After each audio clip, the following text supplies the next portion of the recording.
Continuing Plutarch's Lives, translated by John Dryden, revised by Arthur Hugh Clough. And I guess let's go to to start that sentence over again, which is a long one, but the tempest being over and the light breaking out, when the people gathered again, they missed and inquired for their king. The senators suffered them not to search, are busy themselves about the matter, but commanded them to honor and worship Romulus as one taken up to the gods, and about to be to them in the place of a good prince, now a perpetuous god. The multitude, hearing this, went away believing and rejoicing in hopes of good things from him. But there were some who, canvassing the matter in a hostile temper, accused and aspersed the patricians as men that persuaded the people to believe ridiculous tales when they themselves were the murderers of the king. Now, whether they were the murderers of the king, it doesn't really, establish that, one way or the other, right?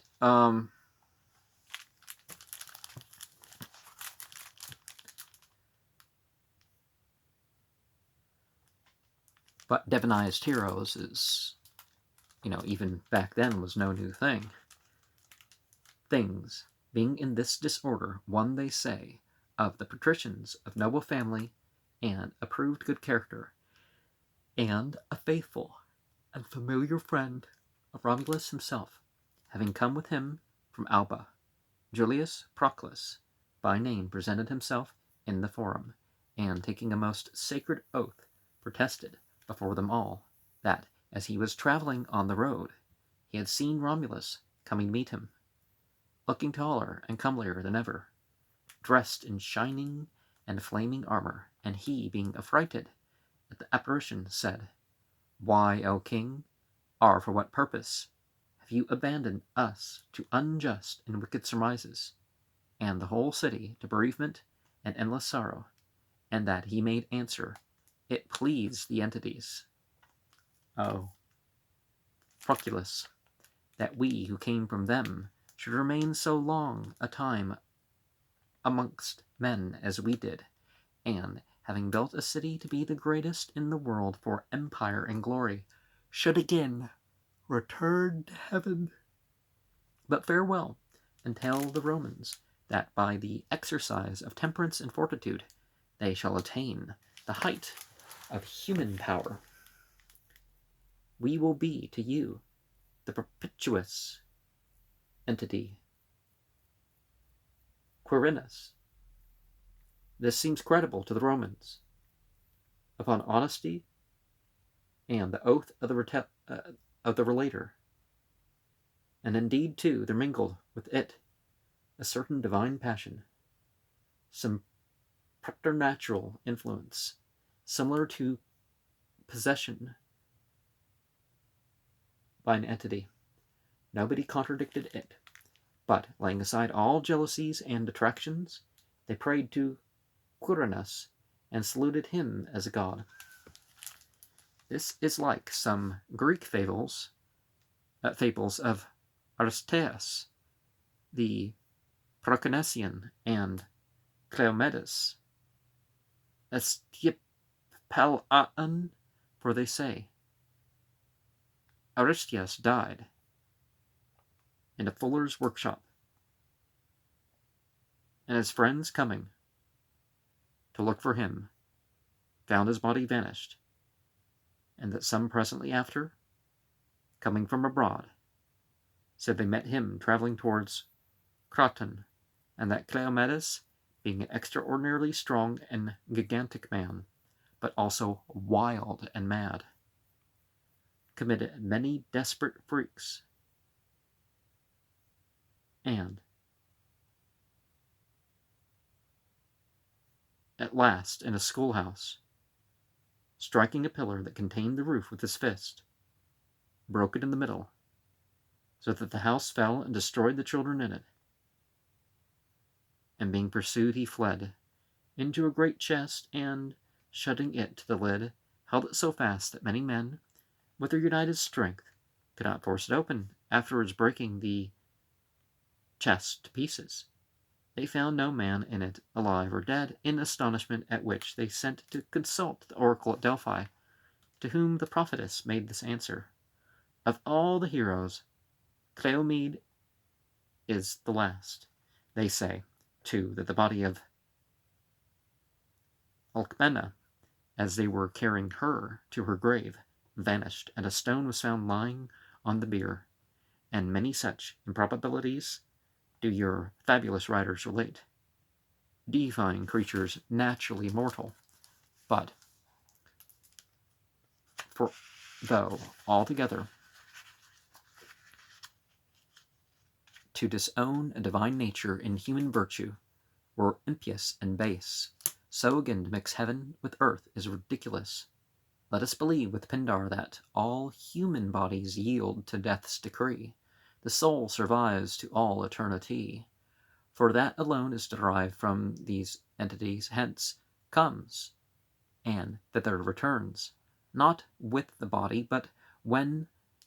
most disengaged and separated from it, and when most entirely pure and clean and free from the flesh. For the most perfect soul, says Heraclitus, is a dry light, which flies out of the body as lightning breaks from a cloud, and that which is clogged and surfeited with body is like gross and humid incense, slow to kindle and ascend. We must not, therefore, contrary to nature, send the bodies too of good men to heaven, but we must really believe that, according to their divine nature and law, their virtue and their souls are translated out of men into heroes, out of heroes into demigods, out of demigods after passing, as in the rite of initiation, through a final cleansing and sanctification, and so freeing themselves from all that pertains to mortality and sense, are thus, not by human decree, but really and according to right reason, elevated into what are considered to be gods, admitted thus into the greatest and most blessed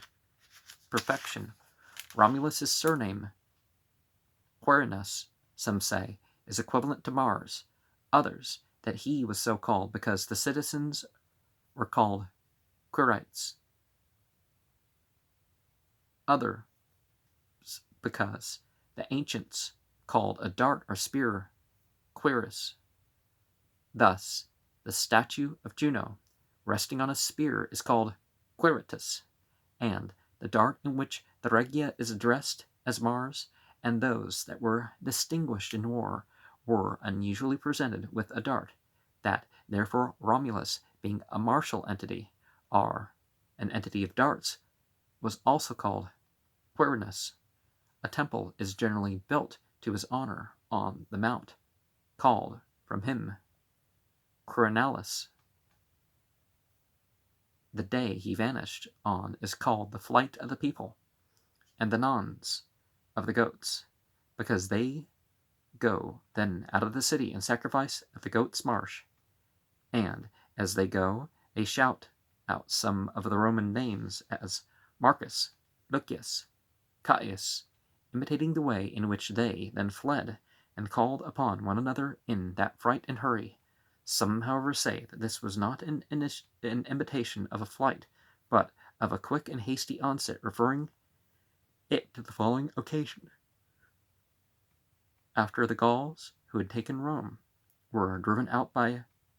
Camillus, and the city was scarcely as yet recovering her strength, many of the Latins, under the command of Livius Postumius, took this time to march against her. Postumius, halting not far from Rome, sent a herald, signifying that the Latins were desirous to renew their former alliance and affinity, that was now almost decayed, by contracting new marriages between both nations. If therefore they would send forth a good number of their virgins and widows, they should have peace and friendship, such as the Sabines had formerly had on the like conditions. The Romans, hearing this, dreaded a war, yet though a surrender of their women little better than mere captivity, being in this doubt, a servant maid called Philotas, or, as some say, Tutala, advised them to do neither, but by a stratagem avoid both fighting and the giving up of such pledges. The stratagem was this: that they should send herself, with other well-looking servant maids, to the enemy in the dress of free-born virgins, and she should, in the night, light up a fire signal, at which the Romans should